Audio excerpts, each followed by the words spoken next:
इश्क का रंग सफेद। अरे राम राम राम। ये बेटा बहुत ज्यादा दर्द हो रहा है। ऐसा दर्द हो रहा है बेटा, ऐसा लग रहा है जैसे किसी ने मूसल से कूच कर इसमें मर्चा भर दिया हो। भगवान, ये कैसा चल रहा है? डॉक्टर ने दिए, इससे आपका दर्द कम हो जाएगा। हम बुलाते हैं। अरे बेटा, हमको आराम नहीं करना है रे बाबू, हमको आश्रम जाना है। तुम्हारे बाबा की आत्मा की शांति के लिए जो हमने प्रतिज्ञा ली थी वो अभी अधूरी है, उसे पूरी करनी है। नहीं नहीं बेटा, जाना पड़ता है। देखो, ये शरीर का जो कष्ट है उससे बढ़कर होता है धर्म कर्म। आप जिंदा रहेंगे तो धर्म कर्म को देखेंगे ना। बड़ी मुश्किल से आपकी जान बची। एक बार अपने बेटे की बात मान लीजिए प्लीज माँ। जब तक आप पूरी तरह से ठीक नहीं हो जाती आप घर छोड़ के कहीं नहीं जाएंगे। हम आश्रम जा रहे हैं, हम जाके देखते सब कैसे। हाँ बेटा, आश्रम जाओ और देख के आओ कि सब ठीक है कि नहीं। हाँ, और हाँ देखो, धानी को कुछ मत कहना और गुस्सा मत होना। वो तो अभी छोटी है, गलती हो गई उससे। आग में इतना हड़बड़ा गई थी बेचारी कि हमको भूल ही गई। देखो, गुस्सा मत होना बेटा। हाँ दादाजी प्लीज माँ को इस हालत में घर से बाहर जाने मत दीजिए। बेटा, ये तो बहुत खुशकिस्मती की बात है कि तुम वहां पर सही समय पर पहुंच गए, नहीं तो आज बहू जी। हमको तो ऐसा लगता है जैसे धानी ध्यान नहीं दे पाई, नहीं तो ये सब नहीं होता था। पर खैर, बच्ची है, कभी कभी हो जाता है, कोई बात नहीं। बेटा, तुम उसे कुछ मत कहना। हाँ, हम आते हैं।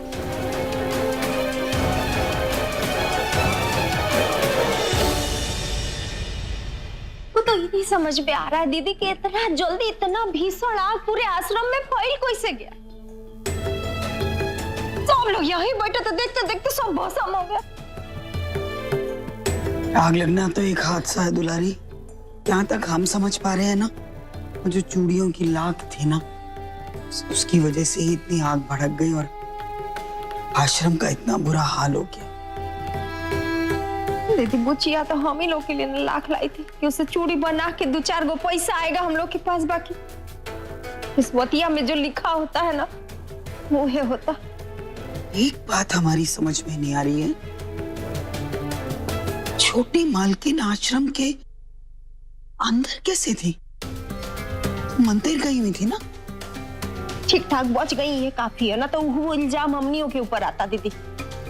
तो बार बार सोच रहे हैं कि बचवा जी इतना सुंदर से रंगा पोता के आश्रम कर दिए थे, फिर वो ऐसा ही होगा। अब कैसे क्या करेंगे हम लोग दादा? चिंता मत करिए काकी, आपकी बच्चा जी अभी यही है। क्यों घबरा रहे हैं? हम इस आश्रम को फिर से रंग देंगे। और आप क्यों भूल जाते हैं, हम भी तो इस घर के सदस्य हैं।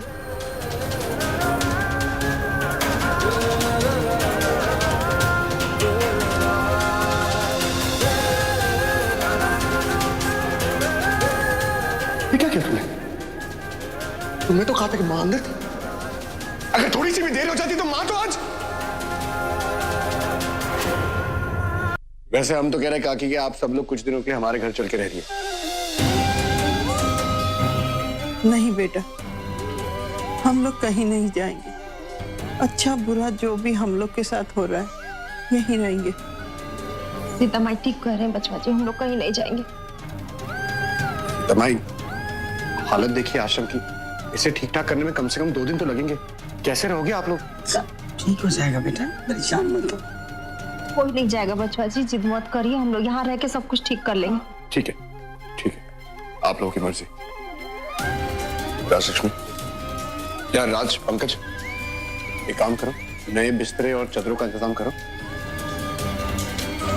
और साफ सफाई का भी कुछ इंतजाम कर लो ताकि ये लोग ढंग से रह तो सके। हाँ ठीक है गुरु।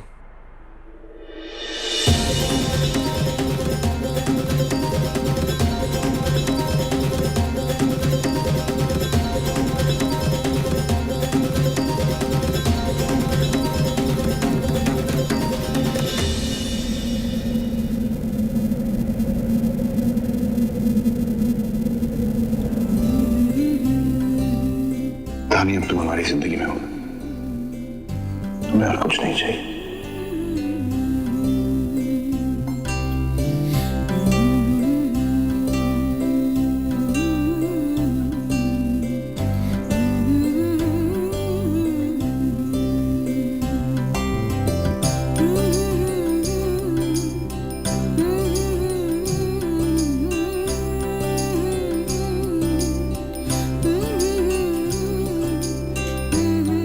सब कुछ जल गया आश्रम में,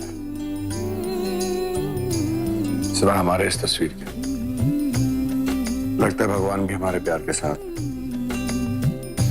देखो, तुम चिंता मत करो, तुम्हारे इस आश्रम को हम पहले जैसा बिल्कुल नया कर देंगे। इसकी कोई जरूरत नहीं है। क्या मतलब जरूरत नहीं है? क्यों नहीं है?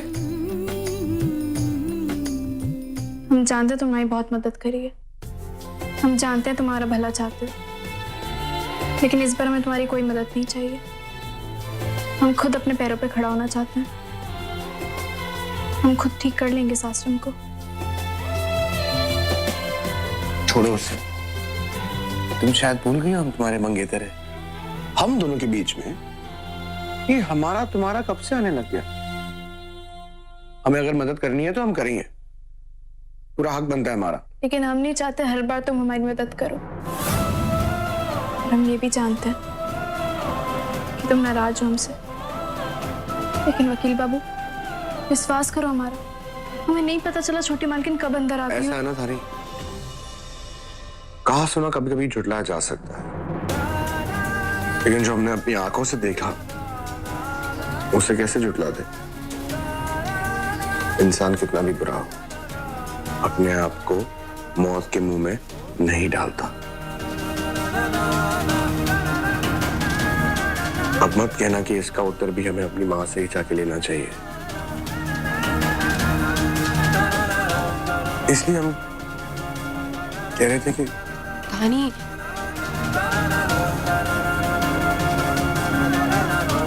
हम बाद में आते हैं। हाँ सुवर्णा प्लीज। रुको सुवर्णा,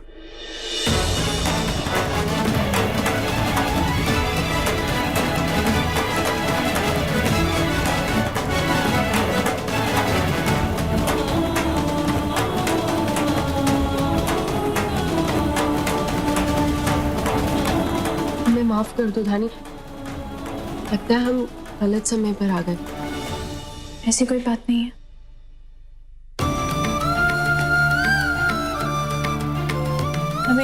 हमें त्रिपुरारी ने जैसे ही आग के बारे में बताया, हम दौड़े चले आए।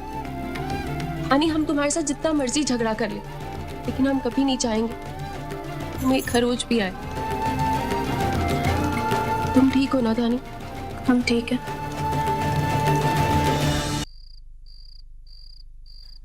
अरे राजलक्ष्मी, कहाँ कहाँ दिए जलाओगी? हैं? इससे क्या होगा? अरे जब तक बिजली का इंतजाम नहीं होगा कुछ नहीं दिखने वाला है।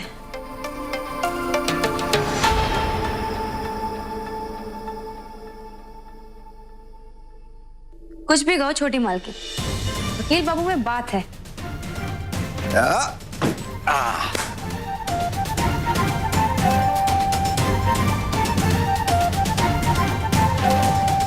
हमने आपको मना किया था ना घर से निकलने के लिए। अरे आप कभी तो अपने बेटे की बात सुन सकती है। क्यों आ गई माँ आप? बचवा जी ठीक कह रहे हैं छोटी मालकिन, आपको यहाँ पे आश्रम में आने की जरूरत नहीं थी। अरे जब हमारी किस्मत में ही सब लिखा है तो कोई क्या करेगा बेटा, और हमारी किस्मत तो कोई नहीं बदल देगा ना। हाँ अब बेटा तुम हमारी चिंता मत करो, हम एकदम ठीक है। हमारा ख्याल रखने के लिए यहाँ धानी है ना। क्यों धानी? विप्लव बेटा तू जल्दी से ये आश्रम को ठीक कर दे, ताकि हम नहीं चाहते कि किसी को कोई परेशानी हो, ठीक है? गुरु खाना आ गया। चलिए, खाना आ चुका है, आप लोग सब लोग बैठ जाइए, हम आप सब लोगों के लिए परोस देंगे खाना।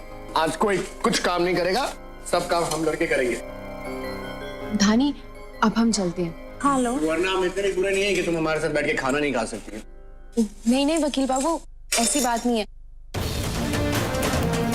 वो घर पर अम्मा अकेली है ना, तो हम चलते हैं, फिर आएंगे ना।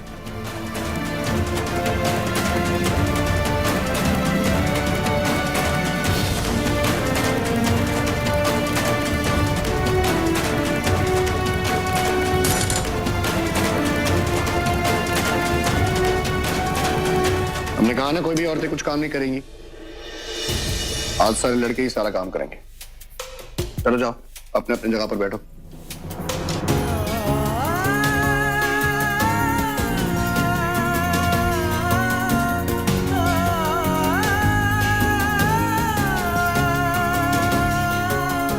ये ले, जाके अपनी भाभी को दे दे।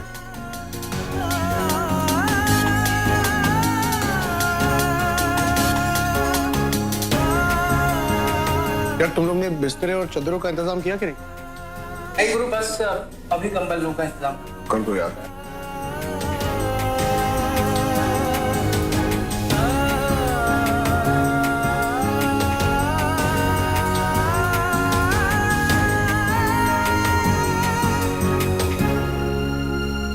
एक बात हमारी समझ में नहीं आ रही है कि आग लगी कैसे? पता ना दीदी, अपने से लगी तो कोनो बात नहीं, बाकी अगर किसी ने लगाई है ना तो सच्चे हमारे मन से ना शराब निकल रहा, कीड़े पड़े उसे।